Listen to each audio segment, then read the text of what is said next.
Evo sada je pauza, kako vidite. Ovi radnici ovdje, kako vidite, u pauzi igraju golfa, jel?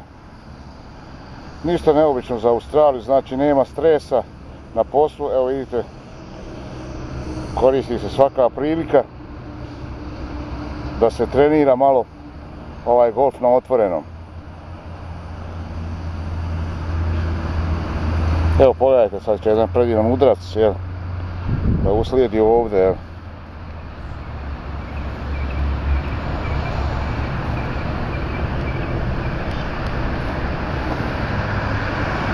Znači golf se upražnjava bilo gdje ovdje u Australiji, evo pogledajte.